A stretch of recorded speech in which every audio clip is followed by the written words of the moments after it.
নমস্কার, শুভ সকাল সবাইকে। শীতকাল তো মোটামুটি চলেই এলো, কিন্তু সকাল সকাল ভোরের দিকে যে ঠান্ডাটা হয়, এই ওয়েদারটা এত সুন্দর ঘুম হয় যে আর সকালে আর উঠতে ইচ্ছে করে না। কিন্তু আজকে একটা কারণবশত আমাকে ভোরবেলা উঠতেই হলো। আর ভোর বলতে কি সেই ভোর, দেখো এখনও অন্ধকার মোটামুটি আছেই। আর আমাদের বাড়ির ভেতরে একটা শিউলি ফুলের গাছ আছে, সেই ফুলটাই পরে আমাদের উঠোনে, দেখো কত সুন্দর লাগছে। আর ভোরবেলা আমার মার ঠাকুর দেওয়া মোটামুটি কমপ্লিট। এখন হচ্ছে আসল ব্যাপার, মানে এটা যেহেতু কার্তিক মাস চলছে, তো এখন তো অনেকেই কার্তিক মাস পালন করে।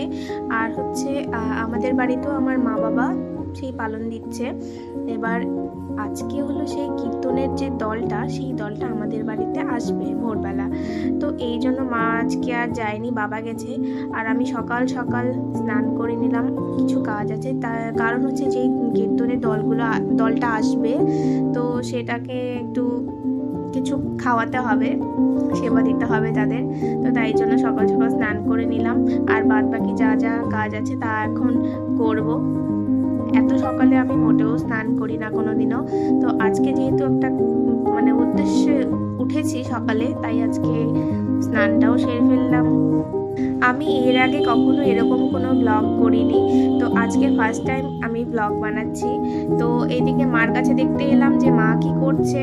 তো দেখছি মা আমাদের বাড়িতে এখন লুচি হবে, তো মা তার জন্য একটু আটাটা মেখে দিচ্ছে, মানে আটা ময়দা মেখে দিচ্ছে, একসাথে করলে ভালো হয়। আর এদিকে আমিও রান্নাঘরে ঢুকে গেলাম, বুনুও আমাকে আজকে হেল্প করছে। আর এদিকে দেখো যে কীর্তনের দল তো সবাই চলে এসছে, আর এখানে হচ্ছে সুজি, আর তার পাশেই হচ্ছে লুচি।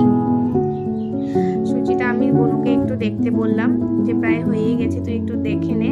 আমি এদিকে লুচিটা ভাজছি।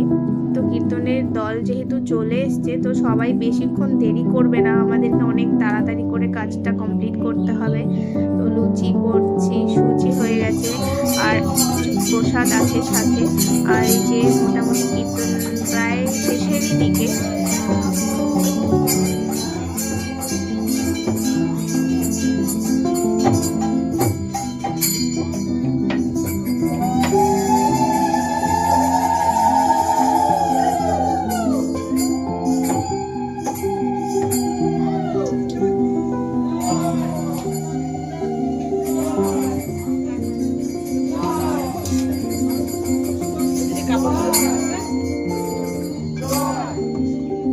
এতজন বাড়িটাতে ছিল না, তাই খুবই ভালো লাগছিল।